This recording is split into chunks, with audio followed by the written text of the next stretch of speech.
Amazing. Yeah, if everyone could take their seats, greatly appreciate it. We're going to kick off here. Before we do bring on our first panel, just want to say a couple words. First, I want to thank everyone for coming out today. Today marks a big moment for Ag10. This is our first ever event that we are putting on. For those of y'all that don't know me, I'm Max Langlois, founder and CEO of Ag10. We are a performance marketing agency that's based here in New York City. And our intention is to put on more and more of these events just like today, with the purpose of sharing information with one another, especially during these challenging times that we find ourselves in. I want to first kind of run through a couple different things. This is going to be the schedule for y'all today. You also have it in front of you, so you shouldn't be too confused about what's going on. And then in terms of if you have to take a call, if you have to take a call, there are call booths behind us. And then there are also bathrooms here, as well as behind me as well. So yeah, I just wanted to say thank y'all, welcome, and excited for a great day. With all that being said, I will welcome our first panelists. So this is presented by Motion, Evan, Grace, and Dara. Thank y'all. Sorry. Cheers. How's it going? Good. Thank you, appreciate it. Excited to be here with you all today. We're in for a good one. We're going to be talking about creative strategy in 2025 and everything that comes with it. And we have these two lovely humans who are going to give us all the knowledge we need to think of in 2025. Just a little bit of context. When I talk about creative strategy, it's so broad in what it sounds like, right? So to add a quick definition behind it, essentially when I use the language creative strategy, what I'm referring to is basically a lot of brands here, you all know how important it is to acquire new customers, and then basically paid social is such a big channel that you're focused on. And to succeed in paid social, you need amazing creative. But here's the thing, when it comes to creative, there's two types of people, teams, and brains involved. On one hand, we have our data folks, like they run the ads, can live in spreadsheets, speak in numbers. And on the other side, we have our creative folks who are exactly that, creative conceptual. Basically, if you sit in any of those camps, you know what makes you special, but what also creates a disconnect between both of you. So when I'm referring to creative strategy, what I'm really referring to is how do we bridge the gap between the two sides of the brain, the teams, and the minds. Cool? Same page? Awesome. Same page. My name's Evan. I'm the head of partnerships at Motion, and we talk all about creative strategy, so I'm here today. And I think before we kick off, we'd love to do some quick intros if we can. Grace, I'll throw it to you first so we can let the people know who you are. Yeah. Hi. My mic on? Everyone can hear? Okay, cool. I'm Grace Clark. I'm a marketing consultant and the founder of Grace AI. It's a clone of my brain. It spits out marketing strategy, operates like ChatGPT. And I spent the last 15 years moving my way through e-commerce, first on the editorial side, then brand at Madewell, then at an agency, and now I'm a founder, and I consult on early and late stage consumer brands scaling, mostly the Shopify ecosystem. People think it's surprising that I'm a data obsessed operator because I am the child of two artists, but I was raised on feeling and emotion, and I'm just so obsessed with the tension between consumer behavior and performance, which is why I love partnering with people like Dara who really get it. And I think what we should be focused on today is really how we can help brands scale and bridge the gap, like Evan was saying, between the two teams, branding, creative, and performance. Awesome, thank you, Grace. And hi everyone, my name is Dara Denny. I am a creative strategist, a content creator, and my not so secret favorite, chief evangelist at Motion. Here we go. I've spent the last 10 years working primarily agency side, where I started as a media buyer and then grew to manage both growth and performance creative teams. Now, what a lot of people don't know about me is I actually started my career as a humanitarian, where I worked in West Africa and the Middle East with NGOs and research firms.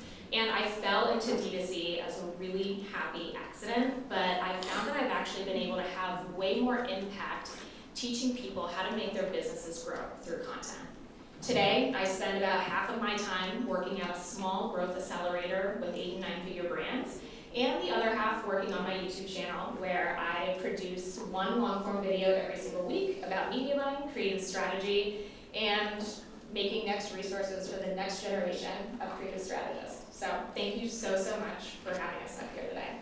Amazing. Okay, this is exactly why I brought these two, because I think they're so well versed and be able to share experiences on both sides of the brain. 2 call-outs before we get into the questions. The first one is if you have any questions, please write them down because we're going to get to them at the end. And then the second thing is, I don't know if this is going to happen, but if you are prompted, we love participation. It's like always be interested to know your own experiences, okay? Fantastic. So, without further ado, let's get into the first question here. So the first one I have, Grace, I'm going to throw it to you first. So let's say for the group that's here with us today, they're going to conduct an audit on their ad performance and creative strategy. Where should they start? I love this question. I actually would not start with the ad creative. I would go to the math. And remember, my perspective is omnichannel marketing. So my job is to operate almost like a Navy SEAL and go in and like gather intelligence and then deploy it across the org. So Dara will come into this, but I come in and I'm going like straight to the CFO. For shorter business, I want to see the P&L because I'm looking for 3 things. To get technical, I want to know cash payback period. I want to know the top performing SKUs and like cohort behavior, and I also want to be really, really close to retention numbers for D2C. But then, also, I brought notes because in terms of growth, I had a team give me advice and like, you're very long-winded, so we're going to keep you really, really concise. Once you have that context though, you want to look at the strategy. And this is where it starts to become more of a growth operation. So think of it like an inverted triangle. That top layer is everything that is brand owned. Your content, your creator briefs, collaboration. Then in the middle, I'm auditing all the channels that fall into earned. So that's press, that's social listening, PR, affiliate. I'm trying to understand what people are saying out in the world. And are those numbers and what I'm seeing actually laddering up to the business goals? Then I'm looking at that bottom, most like dense part of the triangle, and that's all things paid, all things growth. I'm looking at out of home, and I'm looking at paid performance across different channels so that I can answer the question, is all of this actually working? But the other thing that I think is really important that people forget about audits is it's actually this like compounded piece of growth. So as I'm doing an audit, anything I'm learning, even if it seems totally unrelated to what I'm going to be working on, I'm throwing it into ChatGPT because I'm looking for patterns and angles that my creative partner could use, whether it's UGC or social listening from TikTok and Reddit comments, just like taking screen grabs and throwing them into ChatGPT. And then the second thing I'm looking at when I'm talking to my CX teams are objections. So I want to know patterns in reviews, patterns in tickets. I'm like spending time in Gorgeous and Zendesk and anything I can to try to see patterns. So I throw that in to ChatGPT, and by the time I'm working with someone like Dara, I have a much tighter creative jumpstart brief, so she doesn't have to start cold. And if you do that, just get permission from brands first before you start loading their data into ChatGPT. Some are a little more particular, which I totally understand. But really, I want to create less friction between Dara and me. I would never do an audit ever without someone like Dara. It just like doesn't make sense because to the point of this, brand and creative have to go together. And I'd say it's always so great to work with someone like Grace who actually does a lot of that initial legwork for you. So by the time she comes to me and she's like, hey, you know, we see that there might be some inefficiencies with paid social, particularly on the creative side. I'm gonna really be zooming in on 3 core things. The first thing I'm gonna do is a creative diversity analysis. And this is probably something that, you know, we've heard quite a bit about. Now, with Meta's new algorithm, which they call Andromeda, they are actually saying that this algorithm prioritizes and thrives on visual differentiation. So if we are having creatives that have different text overlay and different headlines, this might not actually be seen as diverse creative to that algorithm. Another thing that I'm going to be looking at is also a levels of awareness audit. Oftentimes when I'm working with a brand, I will see, oh, okay, actually their creative is only really targeting the brand aware or even the product aware individual. So we really want to be able to open up that top of funnel creative and inject more education inside of the ad account. And then the final thing that I'll do is actually something that Grace already did more at the brand level, which is to conduct a skepticism audit. So I will take the top performing 15 or 20 ad creatives and really distill what type of objections or skepticism people will have before buying. And working with Grace, I will actually take those objections and go to the reviews that actual customers have made that mention that skepticism or that objection to develop messaging around that creative that ends up converting a lot better. I'd say actually I've been able to find a lot of wins by doing that final point, especially in the early days of working with the brand. So interesting. So many good things in there. Even to Grace's point, I think Jensen Huang has a similar thing where he's not always looking for the highest level alignment. What it is, he's looking for the granular, like not trends. Because if you can spot those, that's what you can actually pick up. Okay. I think before we jump to the next one, quick follow-up I have, speaking to the skepticism side, looking there, an example for folks. So it's just like, if we walk through a specific brand, what should they be looking for? What are they keeping an eye out for? Yeah, so I actually ran the skepticism audit recently with a brand that is getting ready to launch in the US. So they're a supplement-based brand that has a new greens formula. And the number one objection, I'm sure many of you guys could guess, is taste.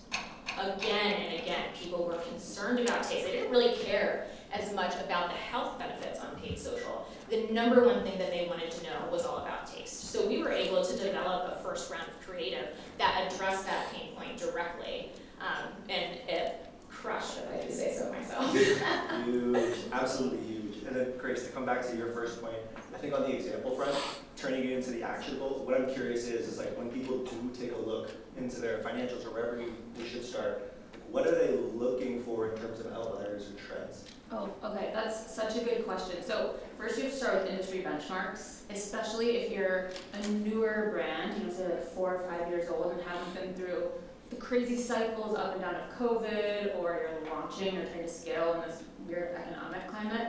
I think you're looking for industry benchmarks so you know what feels normal, and those are usually available. Obviously Gemini can be really helpful pulling data. I prefer that over ChatGPT for anything numbers based. But I'm trying to figure out simply, is the cost to acquire a customer getting paid back to me within a year? Meaning, you all probably know this, but I like to explain it to my founders when they're not so fluent in this, that the cost to acquire a customer, you're paying the customer, they need to pay you back in the form of purchases, or if you have a referral program, referrals, etc. Otherwise, you're kind of paying them rent to stick around. So I like that number to be under 9 months. That obviously depends on the product and the category and repeatability. I do work with a client called Lofty, for example. They make sunrise alarm clocks and lamps. That's pretty much a one-time purchase. So CAC, cost of acquisition, has to be under the cost of goods. So I'm looking for that. And then the second thing I'm looking at is what are the most successful bundles or orders. So you have multiple SKUs. Like if we're talking about Dar's greens powder, say they have a greens powder and then they have gummy supplements. Do they? Yes, they do. Okay, great, good. Okay, so I'm trying to figure out what people buy first and then what they buy second, and what is the most common pattern there, and then underneath that, do those people tend to stick around longer? Then the third thing I'm looking at is the traffic source that gives me the most profitable customers. Again, this is something that's really available if you've been around, 2 or 3 years. I like to tell my brands, hopefully you've at least been through Black Friday, Cyber Monday, because you just have more seasonal contextual data. But I want to make sure that if someone comes in and they buy shampoo and then conditioner and then a hairbrush, or gummies and powders, that order seems to be correlated with people sticking around longer or having more profitable behaviors. I am so not trained in this. I am truly like an artist kid, like I was saying, but I had to be self-taught because I find that the best CMOs think like CFOs, like you want to go sit next to that person, and later I'll have a piece of advice around how to sort of educate yourself if you don't have access to that kind of thinking, because I really didn't. I get paid to be the person with the answers. I can't use my clients as partners, so the self-taught element of this is so available. But yeah, that's the information I feed to Dara, because she would need to know, this is a great entry purchase. Let me make some creative around it. For example, this is the best order that we should target people in. Does that make sense? 100%. Yeah. I love it. And then within this, we've tippy-toed around it, we've danced around it. It's the idea of brand versus performance. Just a quick ask for the audience here today. I know I might be pigeonholing you. I'm so sorry in advance. But if we can I get a raise of hands of who would consider themselves a data head that could live in the numbers? My hand's going right up. That's where I'm at. Cool. Now the other side of it is creative brains. Who is more creative and conceptual and can live in the clouds? Hey, shout outs, okay. And then who, like Grace, sits right in the middle there. You can do both really well when you're confident in your abilities. High 10 in the building, shout out to Rose. So there we go. So why I bring this up is because like we do a lot of events at Motion, and one of the main things that we hear about is like the idea of brand versus performance, numbers versus creative. What the heck's going on? How do we balance this thing? So what I'm curious to you both, and Grace, I'll throw it to you first, is within brand versus performance, how do we find that harmony and balance? Okay, I love this because I find that the debate is so tale as old as time, or as old as e-commerce, and I can find it can be really distracting for teams, but it's a normal place to start. I think they're the same, and I'm really encouraged for the teams I see that are acknowledging this. Brand is just performance, I think, along a longer timeline, maybe with fuzzier attribution, but they're really connected. If anyone can drive manual transmission or has ever driven a dirt bike or a motorcycle and you're familiar with like the clutch and the gas, it's the idea that you can have a vehicle, which is maybe the brand, but without the gas or the clutch, you truly cannot go anywhere. So coming from the perspective of I'm more brand than business, I'd say, in my training, but I think brand is who we are for and how we want people to talk about us when we're not in the room, and performance is how we can go get those people more efficiently. And you cannot have one without the other. When founders ask me how do we make that true in our teams, my answer is actually more behavioral. It's like really unsexy, but it's just to build 2 or 3 really strong habits to make people like give a shit and to actually believe this. So first thing I do is make sure that there are loops in the team, that the feedback and the insights are flowing in all directions. So very practically, I have my CS team rely on ChatGPT and upload their weekly learnings into ChatGPT and pull out top 3 insights, like top and bottom, wins and objections. Do the same thing with every department. Finance, marketing, brand, I ask all my consultants when I'm managing them to do it too. And then it just automatically gets shared out in Slack. Zapier integrations are the best for this. It just gets shared. And yet the expectation is that everyone reads it. Like, we're adults. If they don't read it, it will be very obvious, and I'll have a conversation with them. Then the second thing is like a shared language. So we sort of overhaul, the idea of how we do briefs, where we teach brand people to make a business case, and I teach my growth partners how to tell a brand story. So by the time they're bringing up an idea, they have to say, here's what this would mean for the brand, and my brand people who are doing campaigns would say, here's how I can see this living in the world of ads or growth. Here's how I think we would measure it. I think this would be really good for retention. They don't have to have the answers, but the point is to have the practice of thinking like that and sharing each other's language. And then the last is leverage. Like if we're learning all this stuff, but we're not looking at it over time, then it's just an artifact that has no repeated use. And I really want to build everything to compound. Like 1 + 1 has to equal 1,000,000 in this business, especially if we're figuring out how to pivot around tariffs or economic changes. So people have to be in the business of both like doing their own postmortems and then looking at that before they refine or create a new strategy. Like I never want someone coming in without an expectation of what happened in the past and how they can make something better in the future, especially if they're working with a team like Dara. Like you have to move so fast. Speed is such an edge. And I'd say too, something else that Grace and I had talked about is not keeping your learnings in silos. And something that I have really been coming around towards is the need for creative strategists to actually sit on growth teams. When it comes to brand marketing teams or even creative teams, sometimes they have really different day-to-day responsibilities and objectives. But growth teams are always at the forefront of how the business is growing profitably and what levers they can pull on a day-to-day basis. Now, I think that this is only going to be even more important with Meta's Andromeda structure, where we are now entering a reality where we can reliably upload hundreds of ads to a single campaign and know that Meta is going to accurately target and distribute those ad creatives without as much personal intervention. And this wasn't something that media buyers and growth teams could rely on as much in the past. Now, the reason why I think that this is going to be really important for creative and growth to sit even closer together is because we are now going to be faced with scenarios where maybe 60% of the creative is not going to have a ton of spend going through it. And maybe some of that creative is actually going to look like it's underperforming. But what then? Because we still need that creative diversity, right? I actually had a very interesting conversation recently with a 9-figure brand, and they did an incrementality test where they discovered that even if they kept that underperforming or low scaling creative alongside their top performers, their overall business health was actually stronger. So this then begs the question then, how do we create diverse creative ecosystems inside of ad accounts? And that to me is a little bit more brand than it is performance, right? Because this brand was faced with potentially just doubling and tripling down on what worked for them, which was whitelisting creative. So, but they saw, hey, if we just put all of our budget behind whitelisting creative, it's actually not going to be as efficient long term. So I think as growth people, I have an urge to double, triple down on what works and cut the fat. But I think brand people know that you have to create more of that 360 experience.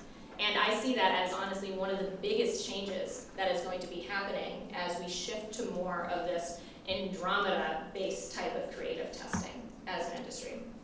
Huge. Okay, one final question before we open up to Q&A. I don't think we can have a panel about creative strategy without talking about AI, especially in 2025, right? So there's so many different ways we can take this, but I'm trying to make it actionable for people. Wondering if we can start with like simplest use cases to more complex use cases. How should the people here today be thinking about incorporating AI into their workflow? Grace, I'll throw it to you first and then toss it to Dara when you're ready. Yeah. All right, cool. Okay. I'm being trying to be really concise. All right.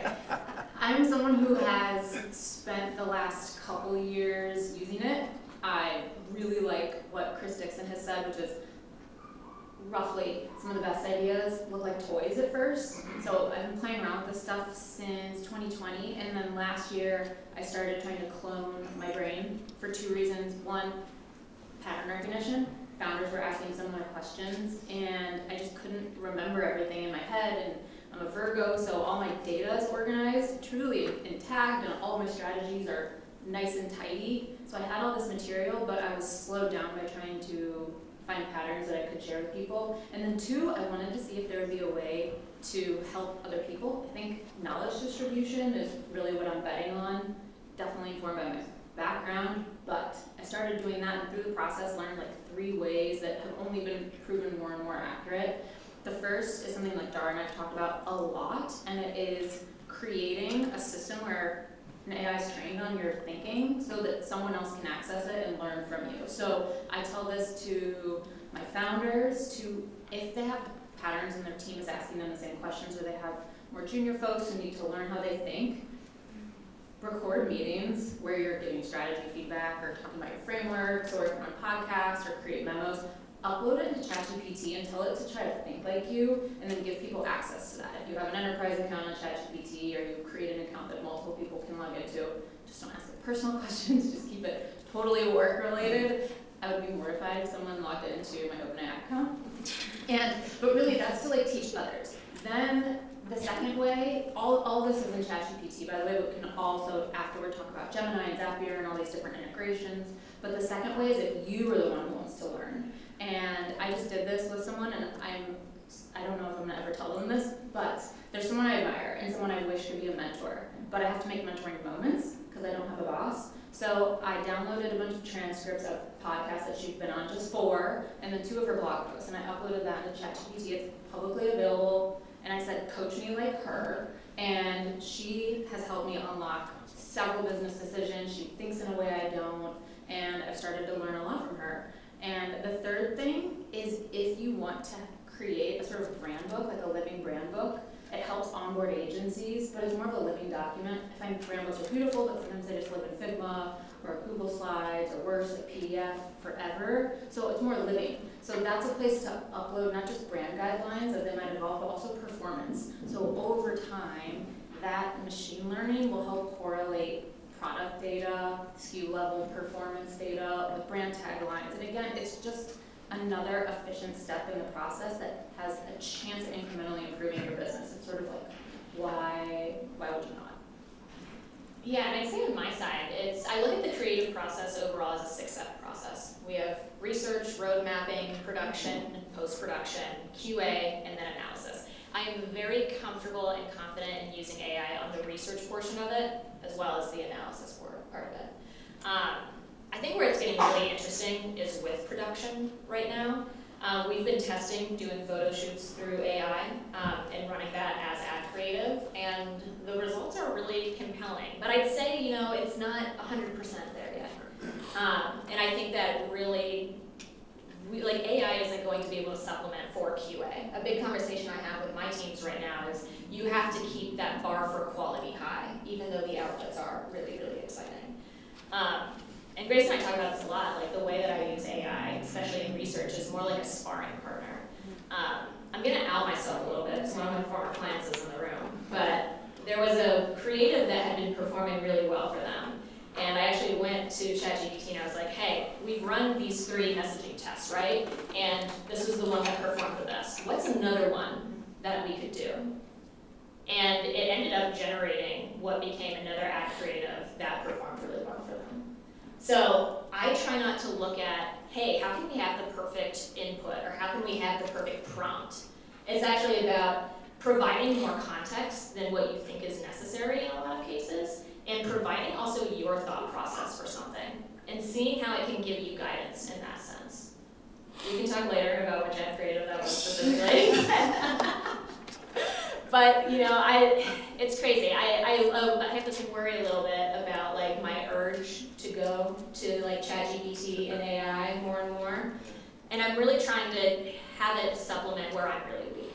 I'm pretty weak operationally. I am a bit of a organizational disaster, the total opposite of you, and I've been able to really catalog and systematize and create SOPs for how I conduct my work, which makes it easier to teach people like you.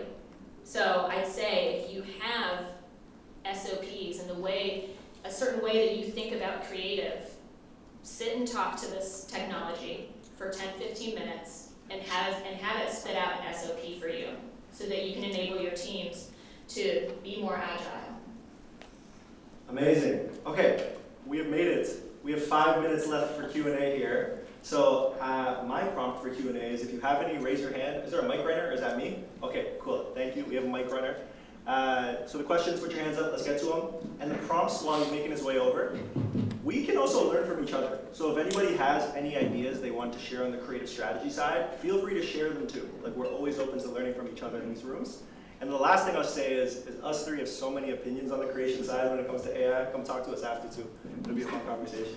Sorry about that, go ahead. Hey, thanks. I'll keep it really quick. We are in the creative side over at Lemonade Insurance, and I had a couple quick questions. One was, when you say creative diversity in your brand economy, is that for each channel, or would it be like YouTube tends to have different ads that are meta ads, but do you want creative diversity in both those channels, or does it include both? So I'd say that you do want creative diversity in all of those channels as like a best practice, but I don't think most people start there. I think it's easiest to look initially at Meta and ask, hey, how can we have as many diverse creatives as possible here, and then do your best foot forward on the other platforms. But I'm going to be honest, I haven't heard the other platforms pushing as much about creative diversity, but I have seen it work better when you are able to share those creative diversity learnings across platforms. Wonderful. And then the second question is, with creative diversity, how do we convince our marketing team that that's a good thing? Because I know you guys said that. Is there information somewhere that we can link them to, or how can we convince them that that's good? I guess the question I would have back to you then is it because they want to double down on what is already working, or is it because there is a resistance to distributing resources? What would you say? There's both,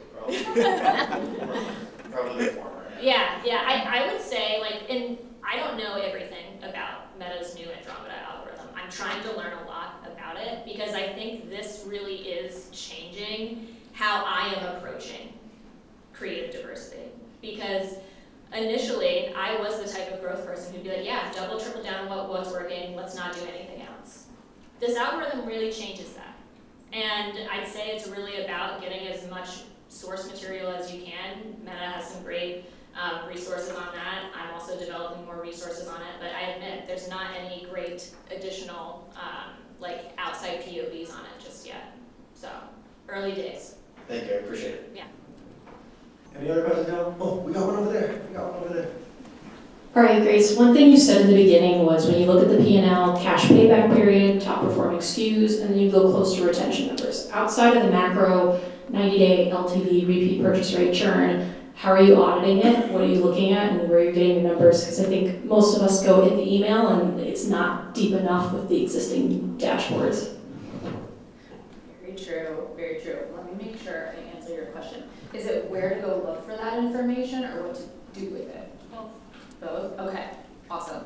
So first thing is you want to prioritize where the information is that's most important to you based on how the brand markets. So sometimes like SMS, I have one customer or client that just sells to their customers over SMS.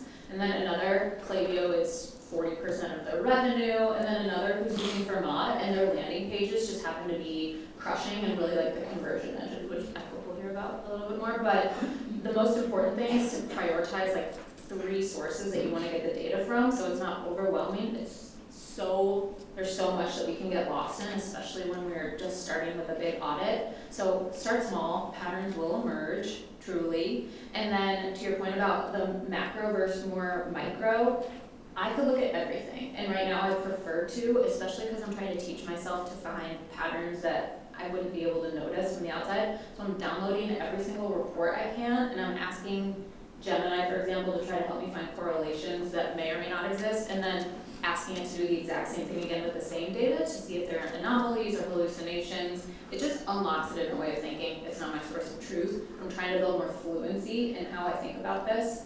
And then what I'm really looking for are just like those very simple questions. If I were to triage something in the next 90 days, where would I unlock incremental revenue? And then I'll ask my CFO, anyone who has close hands on the business finance, like, do you believe this? Like, do we think this will work?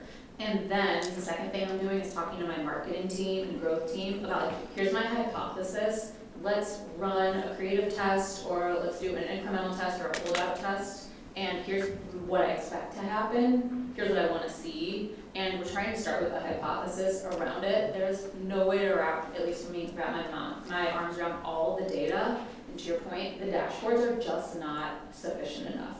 But I think that actually is something that we have to work with and lean into and be okay with it, because we're never going to have all the information.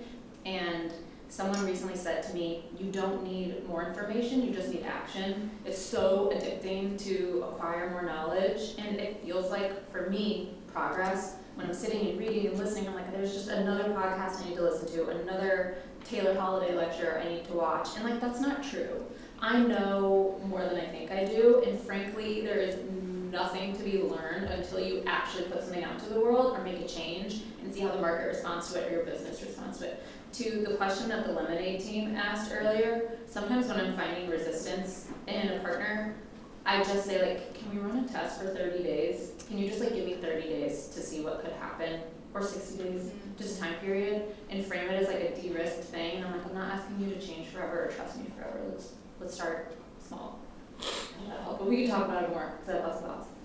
Huge. And with that, we mic drop. Everybody, appreciate your eyes and ears. Keep talking about